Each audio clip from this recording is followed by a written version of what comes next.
Hello everyone, I'm glad you can join me today.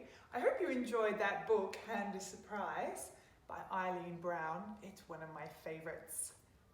Let's take a look again at this basket of fruit that Handa is taking to her friend.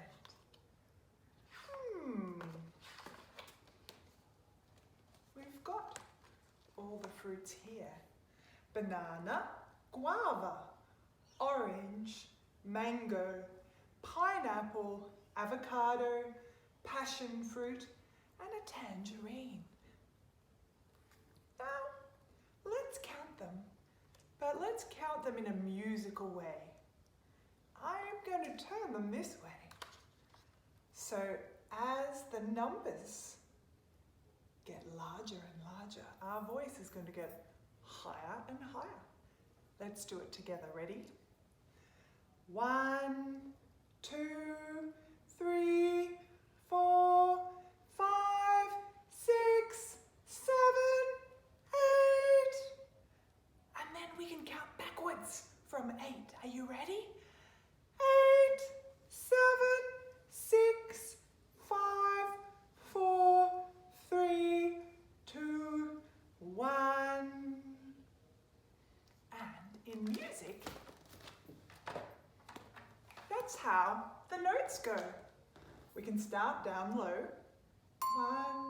2, 3, 4, 5, 6, 7, 8.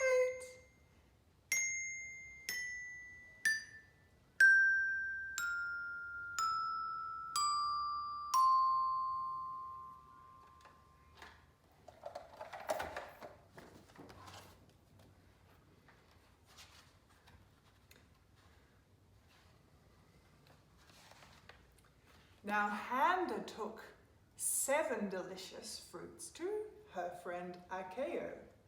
But on the way, some cheeky animals took them. Could you sing to me? What did the monkey take? Banana. What did the ostrich take? Guava. What did the zebra take? Orange. That's it. What did the elephant take? Mango. What did the giraffe take? With his long blue tongue. Pineapple. What did the antelope take? Avocado. What did the parrot take? Passion fruit. And what did Akeo and Handa eat? Tangerines. Delicious. And all those fruits together could make a really yummy fruit salad. So I have some fruits here. What shall we start with today in our fruit salad? Let's start with some watermelon. If I put a watermelon on a chopping board, one hand is the chopping board, and my other hand is my knife. A watermelon is going to be really big. Put it on your chopping board. I think we're going to need to use very tall chops. Very steady. Ready? Chop, chop, choppity chop. Chop off the bottom and chop off the top. What we have left, we put in the pot. Chop, chop, choppity chop. Put your watermelon in the pot. What other fruit shall we put? Oh, I've got some grapes here. Let's put some grapes on our chopping board. Very small ones. And they're quite soft. So we might do small, soft chops. Are you ready? Chop, chop, choppity chop. Chop off the bottom and chop off the top.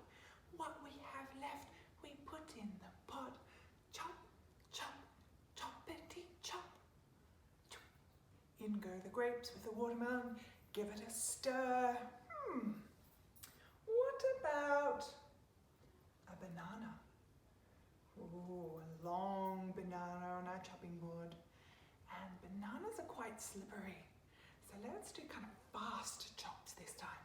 Ready, chop, chop, choppity chop. Chop off the bottom and chop off the top. What we have left we put in the pot. Chop, chop, choppity chop.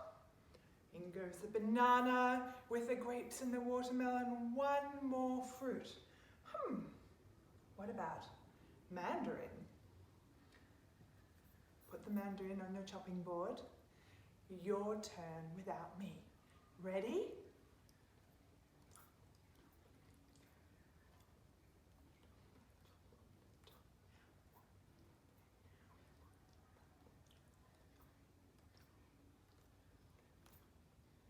That's it. Great. Give your fruit salad a big stir and put it to the side. I'm feeling hungry still. Let's make a feast. I've got a loaf of bread for my chopping board.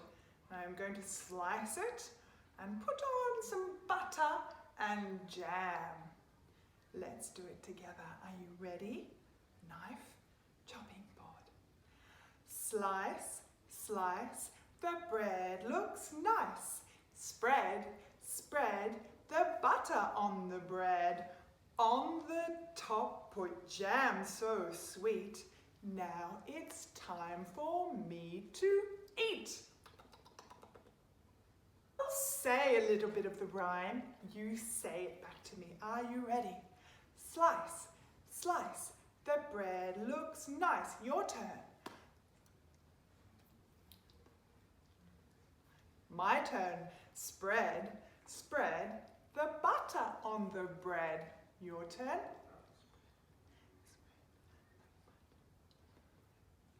My turn. On the top put jam so sweet. Your turn. Now it's time for me to eat. Your turn.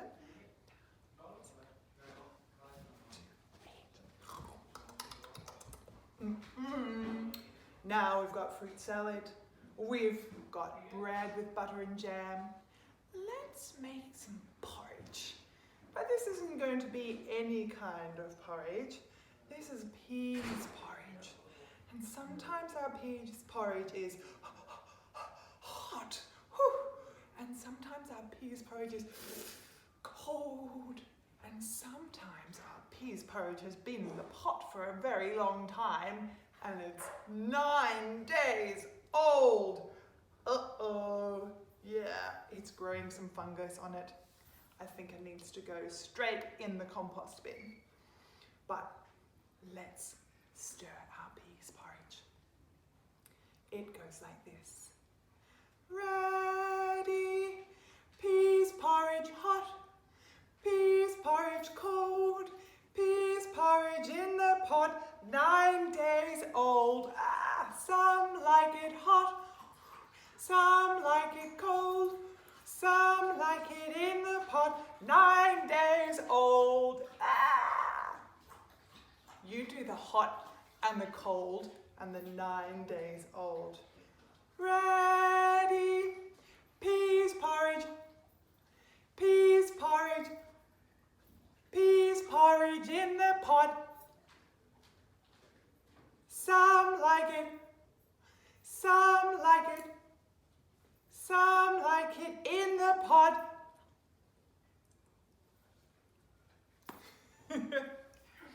Seeing our peas porridge is 9 days old, let's do some baking. I think let's make some hot cross buns. Get your ingredients out: flour, eggs, sugar, butter, some fruit, some milk. Get a big bowl, a big wooden spoon, and we'll mix. We will knead the dough.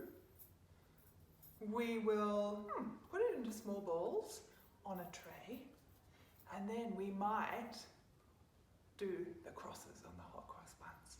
Can we do that while we're singing Hot Cross Buns? Are you ready? first of all, let's pour the ingredients in to our bowl. Hot cross buns, hot cross buns, 1 a penny, 2 a penny, hot cross buns. Let's knead them. Hot cross buns, hot cross buns into balls. 1 a penny, 2 a penny, hot cross buns with the crosses.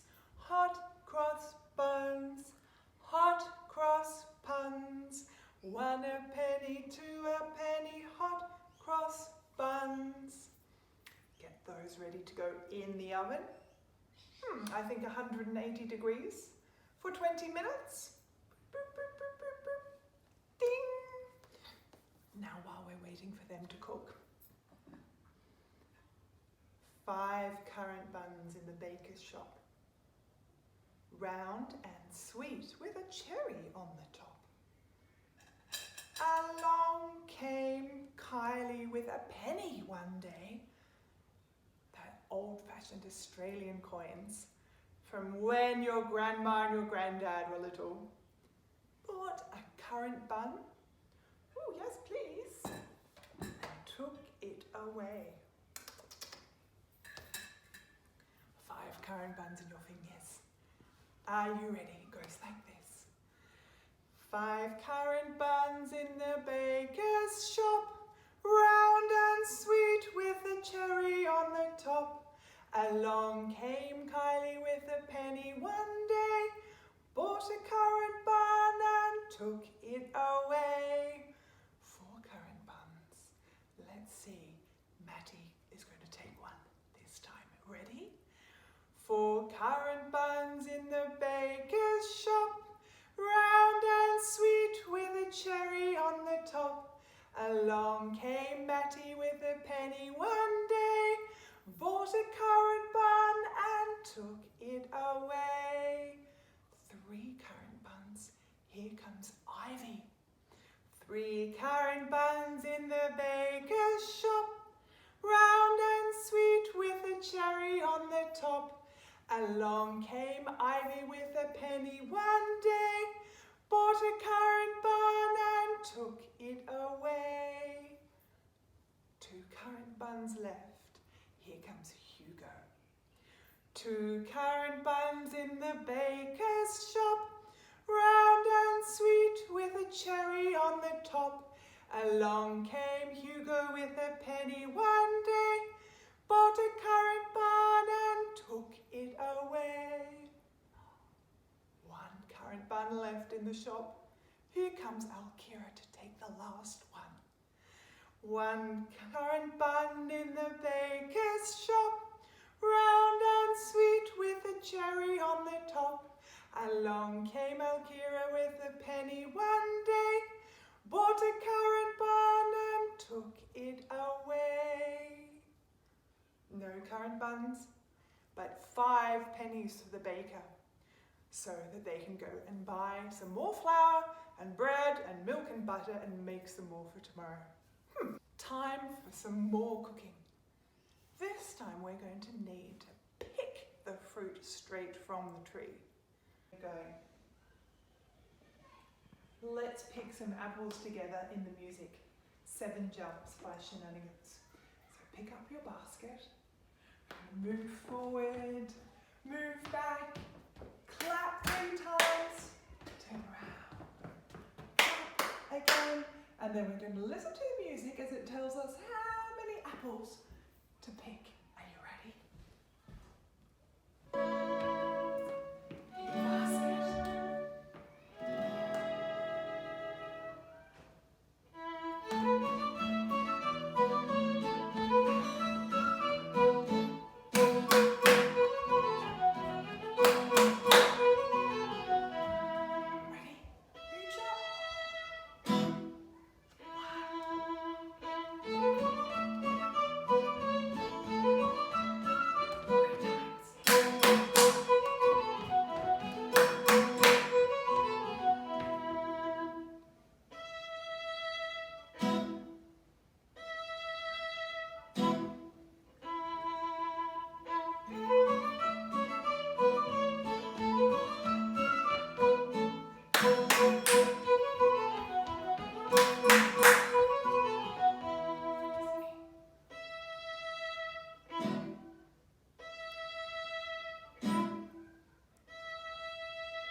And sometimes when you pick fruit and vegetables from the garden, you find some bugs or insects in them. I found one in my apple. It was my little friend. Oh! Spider. Are you ready? Spider's going to sing a little song.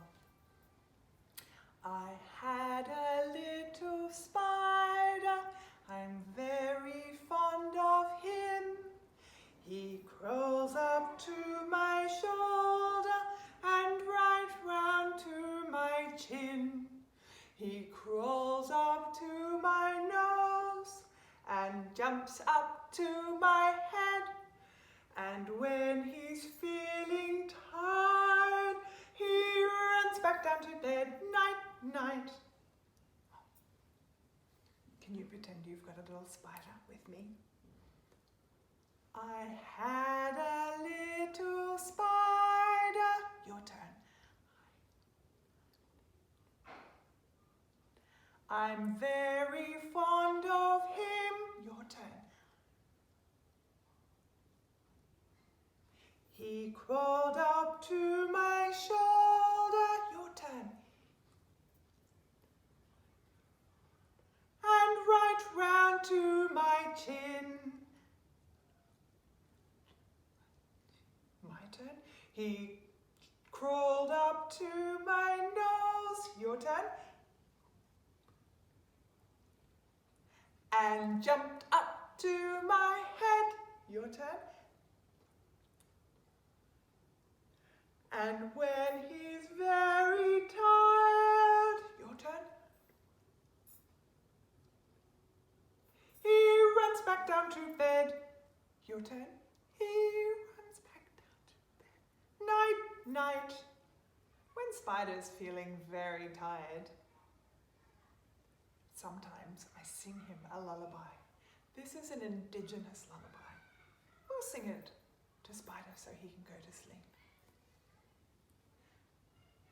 Maranoa Lullaby. Ready, Mama Waruno, Mura Watuno, Mama Waruno, Mura Watuno. Gently close your eyes, now the moon will rise with the morning light. Stars are put to flight. Mama Waruno, Mura Watuno, Mama Waruno, Mura Watuno. All right, are you ready? I'm going to sing a little bit. You sing it back to me. Mama Waruno, Mura Watuno, Mama Waruno, Mura Watuno. Gently close your eyes. Now the moon will rise with the morning light. Stars are put to flight. Mama Waruno, Mura Watuno, Mama Waruno, Mura Watuno. Now there's one thing we do after we've had a delicious meal. Clear the table, and then we need to wash the dishes.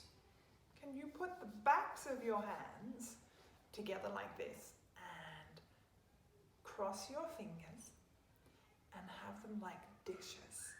Are you ready? Wash the dishes dry, the dishes turn, the dishes over. Wash the dishes dry, the dishes turn, the dishes over. Ready? Wash the dishes dry, the dishes turn, the dishes over. Wash the dishes dry, the dishes turn, the dishes over. Ooh. It's winter, and sometimes in winter, when I go to bed, I can hear the wind. This is a song about the wind. Sometimes it rattles the window. Sometimes I can just hear it through the leaves in the trees. This is how it goes. This is a poem by Christina Rossetti. Who has seen the wind? Neither you nor I. But when the leaves are trembling, the wind is passing by. Who has seen the wind? Neither I nor you. But when the trees bow down their heads, the wind is passing through. It goes like this. Who has seen the wind? Neither you nor I. But when the leaves are trembling, the wind is passing by. Who has seen the wind? Neither I nor you. But when the trees bow down their heads, the wind is passing through. My turn. Who has seen the wind? Your turn. My turn. Neither you nor I. Your turn. But when the leaves are trembling, the wind is passing by. Who has seen the wind? Neither I nor you. But when the trees bow down their heads, the wind is passing through.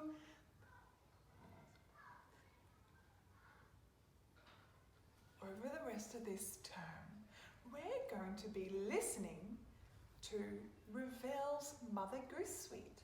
They're 5 pieces of music. The French composer Maurice Ravel wrote for 2 children he knew that were friends of his. Mimi and Jean, they were brother and sister, and he wrote this music for them to play together on the piano. The first story is Sleeping Beauty. I think you might know this story, but if you don't, I'm going to tell it to you, and then we'll watch some YouTube videos together. Are you ready? Long ago, in a kingdom, there lived a king and a queen who were very happy together, except for one thing. They loved children and they didn't have any. One day the queen was swimming in the river when along came a magical frog who spoke to her. "Rogue, your majesty," said the frog, "by the time a year has finished, you will give birth to a baby daughter." And the queen, who'd never had a frog speak to her before, was very surprised, and she went back and told the king. Sure enough, within the year, the queen had given birth to a beautiful baby girl. Oh, there was such a celebration in the kingdom. The king and the queen decided to hold a magnificent party, a feast, for all their friends and family and neighbours. And there were also 13 fairies that lived in the kingdom. But the king had a problem. He only had 12 golden plates. Now, to get 13 from 12, you need one more to make 13.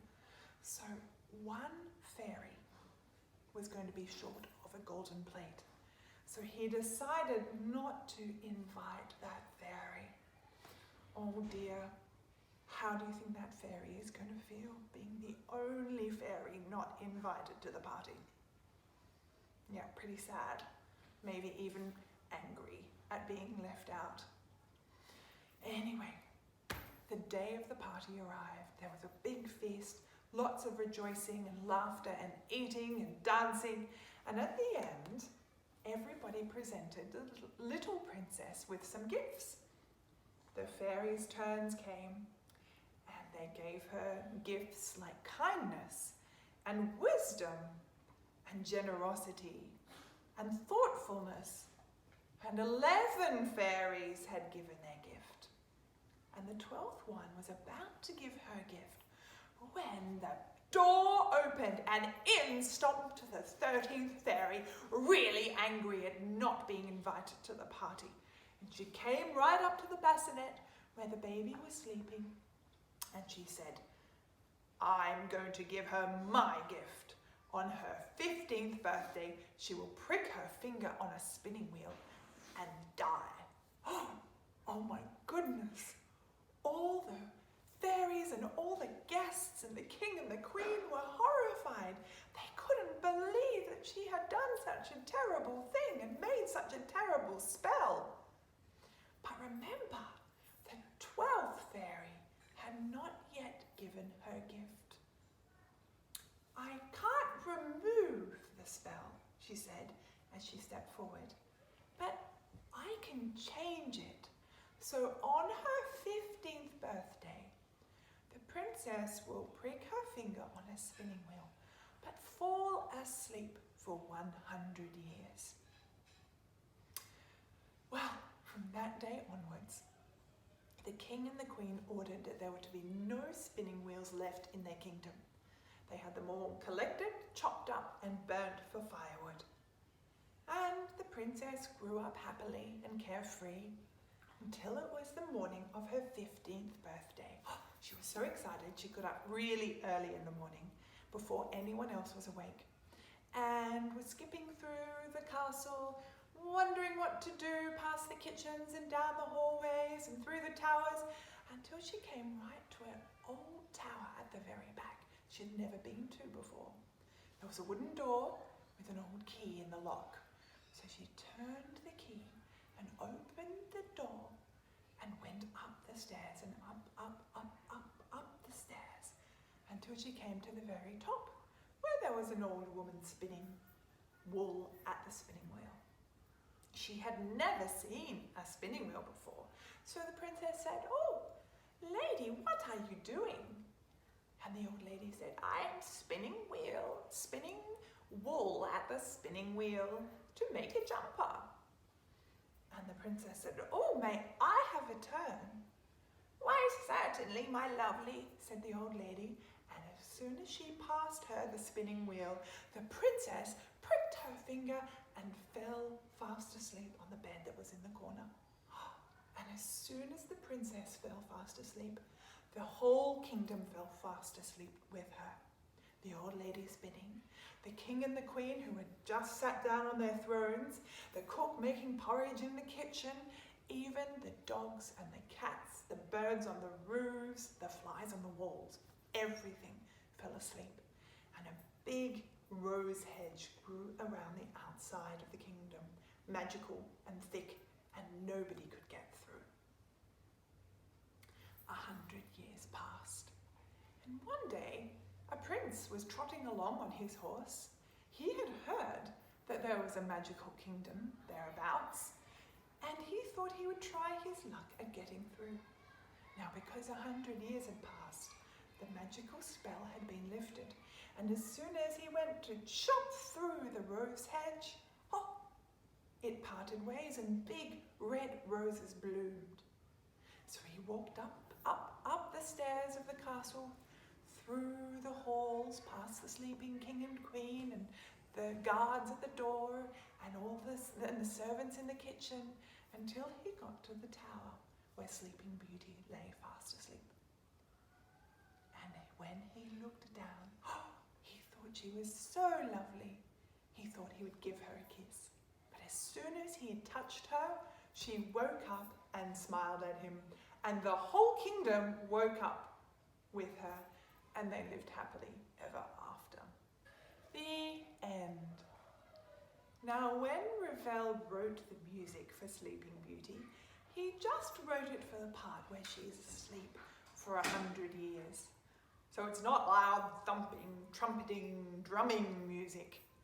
It's quite soft and gentle.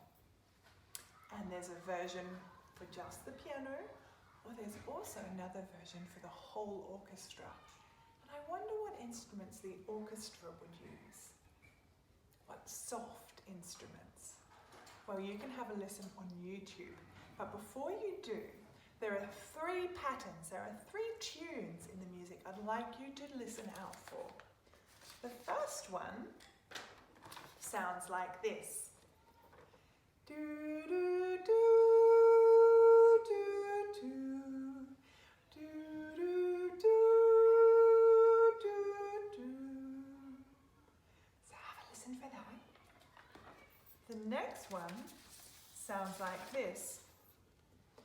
Do do do do do do do do do do.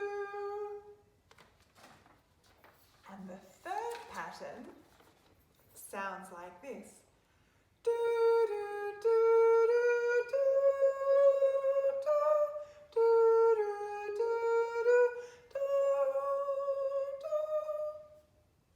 You can draw those if you wanted to while you're listening to see if you can tell when the music is playing those patterns. But right now, it's time to listen. So I will say, it's time to sing goodbye. Now it's time to sing goodbye. Goodbye, everyone. We'll